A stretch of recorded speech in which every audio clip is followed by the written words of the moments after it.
Hey, what's up? Welcome back to my channel. My name is Jasmine and I'm a second year biomedical engineering student at university. In today's video we are going to be talking about how to survive your first year at university. Before we get started though, if you're looking for more university lifestyle study related videos, don't forget to hit the subscribe button down below, and without further ado, let's just get into the video. I have everything written down in this notebook here. It is Marvel, very on brand for me if you know me in real life. Before we get started, I am going to give you a book recommendation. I'm going to mention some stuff in this video, but this book recommendation is going to be very helpful for you guys as well. I'll just grab it. It is called A Guide to Uni Life. It's by Lucy Tobin. Yeah, I think that's how you pronounce her last name. It is really good. It really helped me. It is for your first year at university, but it kind of helped in later years as well. It's got a lot about exams and studying and stress as well. I'm just gonna add some extra points to what is said in this book in this video. Number one, you do not need to go out every night of Freshers Week. I didn't.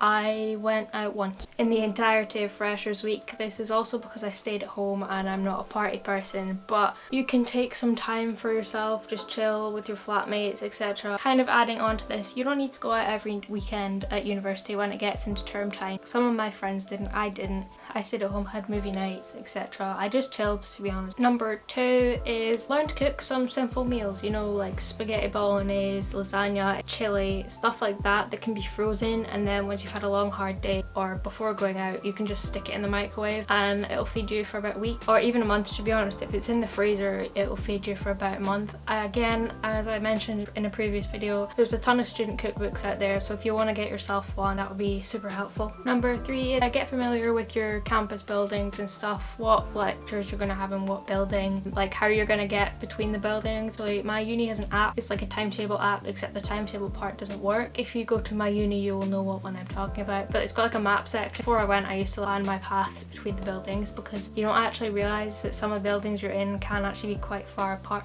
and can take a long time to get to from one to the other. However, lectures don't normally start. If they start on the hour, they don't actually start until 5 past the hour and they finish at 5 to the hour, so it does give you 10 minutes to get in between places, but it's still going to be useful to know where you're going around campus before you actually get there. Or is if you're living in halls, learn how to use your washing machines and tumble dryers. I didn't live in halls, so I didn't really have to learn how to do this, but my boyfriend lived in halls and they had a card thing. I think it's pretty universal across all universities in the UK. It's a card thing, you put money on it and then you can just pay for how much washing and tumble drying you need to do. Number five is to register at a doctor's and a dentist as if you're moving away. I cannot stress this enough. It might literally save your life, and if you're not registered at a doctor near you, it can take a much longer time to get an appointment, or you would have to wait until you went home to visit your family to get an appointment, and that could just really stress you out. So please register at a doctor's or a dentist as soon as you move into your halls. Number six is to find the supermarket that you're going to do your weekly or however frequently shop at,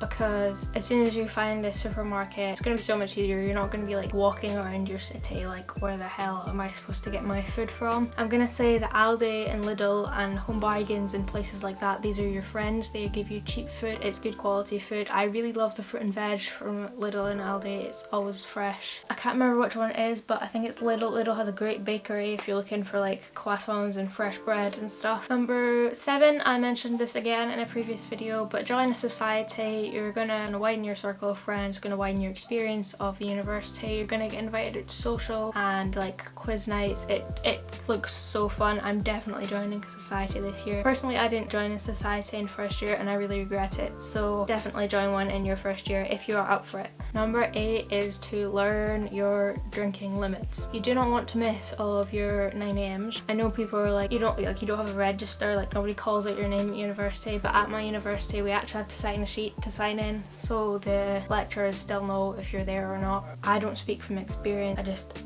don't get shit-faced every time. Learn your limits and it'll just be a whole lot more fun. Number 9 is to experiment and knuckle down on what lecture note taking technique and study technique you're going to use. With your lecture notes you could do digitally, pen and paper, a mix of both. Some of my friends print out the lecture slides and then write on them. Some of them use their laptops. I personally write. If you're going to write your notes, I'm probably going to make another video on this later in the month or just later on about how I take my notes in lectures and how I study in university, because it's kind of changed since I left school. So if you're looking forward to that, again, don't forget to subscribe. I'll be doing that soon. decide on what technique you're going to use early on. It's going to be so much easier. Number 10, and the most important thing I think I have, is ask for help if you need it. If you need emotional help, my union has a place. I've not been to it, I've not tested it out, but you can also just speak to your friends, your family, speak to an external therapist if you really want to. If you're needing help academically, this is what tutorials are for. Normally my tutorials are set up like they give you a sheet of questions, you do them, you come in, and then you ask questions. If you need help, ask, because there's no way that you're going to learn if you don't ask. These are I think I did 10 tips of how to survive your first year at university. If you guys have any tips for anybody else, leave them in the comments. I will see you guys next time. I hope you enjoyed, and bye.